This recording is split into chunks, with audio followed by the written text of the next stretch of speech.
नमस्कार साथियों, दिव्यम क्लासेस सीकर में पुनः आपका स्वागत है। अनुपात और समानुपात की अपनी क्लास चल रही थी। आज की क्लास में हम इसके तीसरे टाइप के क्वेश्चन पर डिस्कस करेंगे। देखिए, अनुपातिक विभाजन पर आधारित प्रश्न। इस प्रकार के अंतर्गत किसी राशि को दिए गए अनुपात में बांटे जाने पर आधारित प्रश्नों को पूछा जाता है। तो देखिए क्या होता है, अनुपात और समानुपात किसी भी विद्यार्थी ने पढ़ा है तो उसके जीवन में ये एक फॉर्मूला तो अवश्य ही उसके नजर के सामने आया है कि जब कोई भी क्वेश्चन पूछा जाता है, उसके कोई राशि होती है, कोई मात्रक होता है, उसको दो भागों में बांटा जाता है, तो उसके पहले भाग और दूसरे भाग को अपन किस सूत्र से ज्ञात करते हैं। पहला भाग ज्ञात करना होता है तो पहला अनुपात बटा अनुपातों का योग गुणा वो राशि लिखते हैं, यानी कि संख्या लिखते हैं। तो ये सूत्र आपने जनरली सब जानते भी है इसको। अनुपात बटा अनुपातों का योग गुणा दी गई संख्या से गुणा करते हैं। तो इस सूत्र से अपन किसी भी राशि को अगर कितने भी भागों में डिवाइड करें तो उनके प्रत्येक भाग को ज्ञात कर सकते हैं।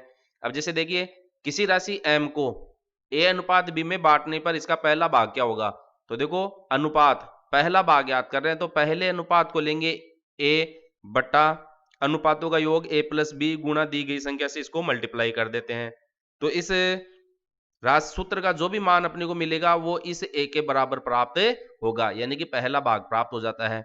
अनुपात पहला अनुपात है उसको अंश में लिखते हैं और अनुपातों का योग है उसको हर में लिखते हैं। इसी तरीके से दूसरा अनुपात ज्ञात करना, तो आप बताइए कौन से अनुपात को अंश में लिखेंगे, b को, बटा हर में क्या आएगा, अनुपातों का योग a प्लस बी और दी गई संख्या से गुणा कर देते हैं। अब इसी तरीके से यदि किसी राशि m को इस तीन अनुपातों में डिवाइड किया गया है, a अनुपात b अनुपात c, तो इसमें हम पहला भाग, दूसरा भाग, तीसरा भाग किस प्रकार से ज्ञात करेंगे, मेरे साथ रिपीट कीजिएगा। पहले भाग के लिए पहला अनुपात क्या है, a बटा अनुपातों का योग a प्लस बी प्लस सी गुणा दी गई संख्या कितनी है यहाँ पर m। इसी तरीके से दूसरा भाग ज्ञात करेंगे तो कौन सा अनुपात आएगा, दूसरा अनुपात b बटा अनुपातों का योग a प्लस बी प्लस सी गुणा दी गई संख्या। इसी तरीके से तीसरा भाग ज्ञात करेंगे तो तीसरा तो अनुपात बटा अनुपातों का योग हर में लिखते हैं, a प्लस बी प्लस सी गुणा दी गई संख्या से गुणा करते हैं। तो इस तरीके से ये तीनों भाग अपने को प्राप्त हो जाते हैं। और ये तीनों भाग जो प्राप्त होते हैं, इन तीनों को अगर अपन जोड़ते हैं वापस, पहला भाग, दूसरा भाग, तीसरा भाग, तो वो हमें m के बराबर ही प्राप्त होता है।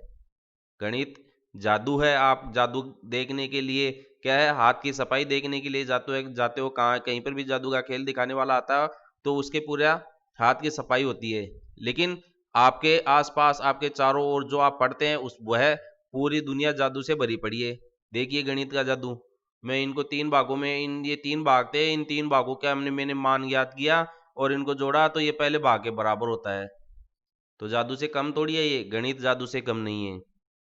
ठीक है, अब आगे देखो, ये सूत्र किसी राशि को चार या अधिक भागों में बांटने पर भी लागू होते हैं। यानी कि अगर किसी भी राशि को, किसी भी संख्या को अगर चार, A B C D E F कितने भी भागों में डिवाइड कर दे तो उसमें इन सभी भागों को ज्ञात करने के लिए बारी बारी से इनको, अनुपात को तो अंश में लिखते हैं और इन अनुपातों के योगों को हर में लिखते हैं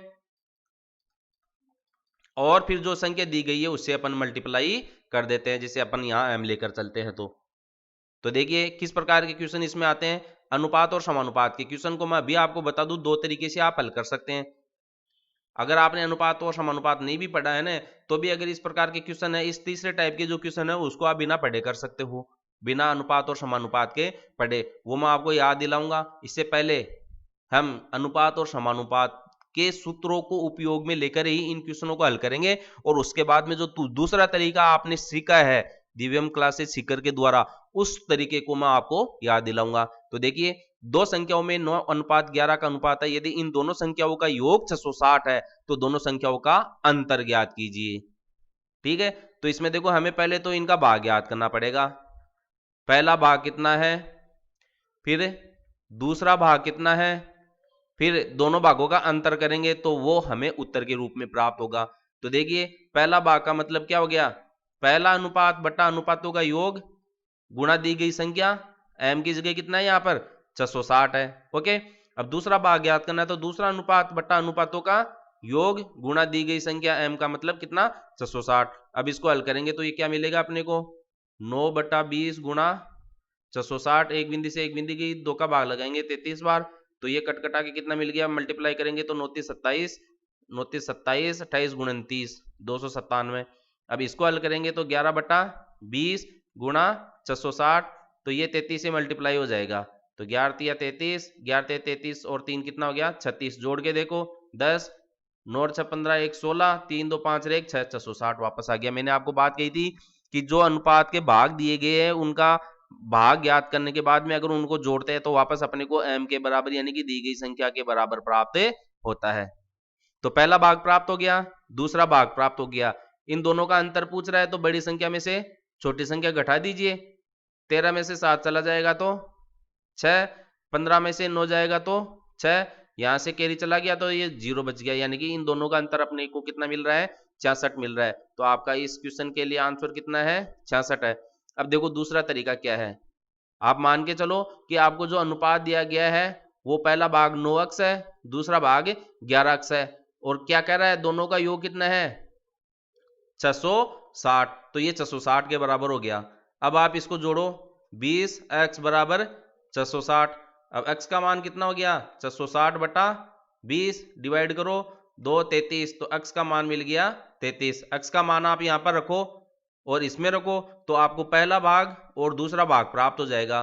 तो देखो 9 गुणा 33, ये यहां पर पहुंच गए अपन, देखो अब डायरेक्ट ये 11 गुणा 33 मिलेगा, जब अपन 11 गुणा x का मतलब 33 करेंगे तो अपन ने यहाँ पर पहले से ही देख लिया है कि ये तो 297 है और ये 363 है, देख लिए वो का वही मान प्राप्त हो रहा है। तो ये समीकरण की जो क्लास अपन ने पढ़ी थी बीजगणित अलजेब्रा, ठीक है, उसके अंदर आपने ये तरीका देखा था, समीकरण क्वेश्चन दिया गया है उसको समीकरण में लिखना है और फिर हमें x का मान ज्ञात करना होता है। तो दो तरीके हो गए। अब बताइए अनुपात और समानुपात के टॉपिक की इसमें आवश्यकता नहीं रही, आपने अलग से भी इसको कर लिया है। अब एक दूसरा क्वेश्चन अपन देखते हैं, देखो रुपए 950 को ए बी व सी में 5:11:3 के अनुपात में बांटा जाना है, ये 3 भाग दे दिए इसके, और कुल रुपए कितने हैं 950, यानी कि ये यहाँ पर m का मान है।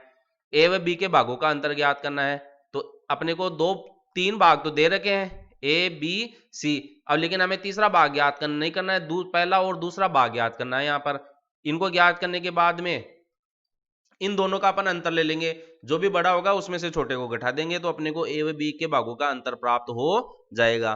तो क्या तरीका है, पहला भाग ज्ञात करेंगे तो क्या होगा अनुपात बटा अनुपातों का योग 5 + 11 + 3 गुणा m मतलब कि 950, और दूसरा भाग ज्ञात करेंगे तो कितना मिलेगा अनुपात बटा अनुपातों का योग गुणा m यानी कि 950। इसको हल कर लीजिए, 11 और 3 14 19 हो गया, तो 19 5 95 5 5 25, तो ये तो हो गया 250, ये फिर आपका 50 आ जाएगा, 11 × 55 550, तो पहला भाग तो 250 मिला, दूसरा भाग 550 मिला, और ए व बी का भागों का अंतर पूछ रहा है तो अंतर कर लीजिए आप, 550 में से 250 घटा दीजिए 0 0 3, तो हमें कितना मिल रहा है उत्तर इसका 300 मिल रहा है।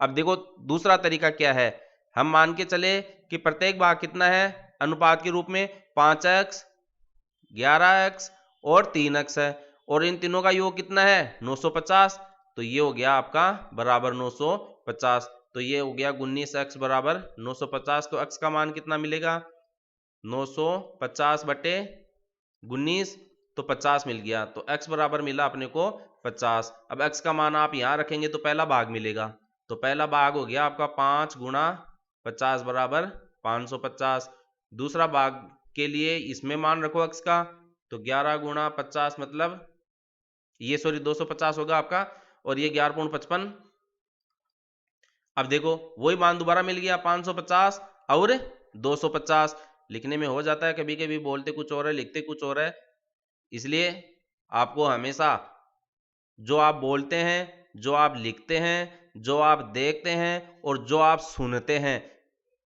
देखना सुनना लिखना और बोलना, ये 4 काम अगर आप एक साथ करते हैं तो आप मानकर चले कि आप वास्तव में पढ़ाई कर रहे हैं, आप एकाग्र होकर पढ़ाई कर रहे हैं।